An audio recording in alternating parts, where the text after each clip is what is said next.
Hello everyone, in this video today I'm going to be showing you guys how to use DuckDuckGo's anti-tracking email service. So the first thing you want to do is you want to get a Chrome extension or a Microsoft Edge browser. So you can see right there I am on the Google Chrome browser. Now the next thing you want to do is you want to go to the Chrome Web Store. You can also use the same Chrome Web Store if you are using a Microsoft Edge extension. So now I'm going to click on the Chrome Web Store. Okay, now when you're on the Chrome Web Store, what you want to search for is you want to search for DuckDuckGo Privacy Essentials. So I'm just going to search for DuckDuckGo Privacy Essentials, and then I'm going to hit the enter button.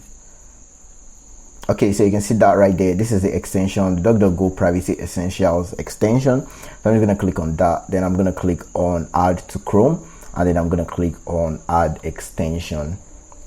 Now, when you have added the extension to your Chrome browser, you can see that right there. You can click on Start Searching, and then you can see right here it is a new feature, the email protection beta service. So you can use it right now. You can start using the service once you have the DuckDuckGo extension. Now what you want to do is you want to open a new tab, and then you want to search for http://duckduckgo.com/email. I'm going to put this link in the pinned comment and also in the description of this video. So I'm just going to click on enter, and you can see right here this is the DuckDuckGo email protection service, and then you can see right here you can block email trackers and hide your address without switching to your email provider. So basically it masks your personal email. So now since you don't have a doc address already, you're just going to click on get started, and then you're going to read all this, and then I'm going to click on next, and then you can read the protection, privacy, guarantee and service terms. I'm just going to skip all that, and then I'm going to click on next. Now you're going to create a unique doc address, so I'm just going to create my unique doc address, and then you're going to choose where your email should be forwarded to. That's your private email address. Okay, and then you're going to click on continue.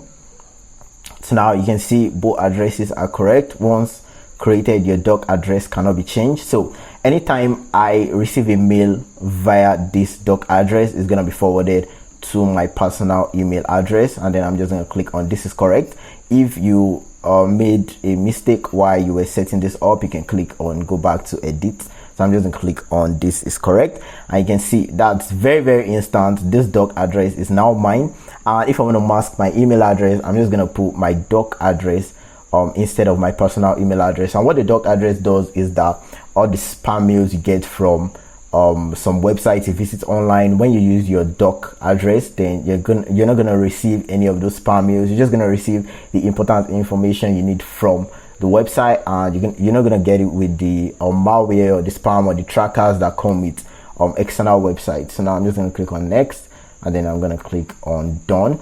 And now you can see right here, you can see that this address is now online. And another thing is you can also generate a private doc address. Now a private doc address is basically just your address but in a masked form. If I input this into a website and I receive an email using this address, it's still going to be sent to my personal email. The only thing is people are not going to know the name of your doc address. So basically it's masking this name of your doc address. So you can copy that, and then you can use that on other websites. You can generate another private doc address. You can see the address has changed right now, and then you can come to your account section and you can change your forwarding address. If you don't want your mails to be forwarded from that doc address to the private address that you provided, then you change your forwarding address, and then you can use this to forward to. You can use whatever you change it to forward to your doc address instead. So I'm probably going to be making another video on how to do this using the DuckDuckGo Android application. So you guys should stay tuned and you should watch out for my next video.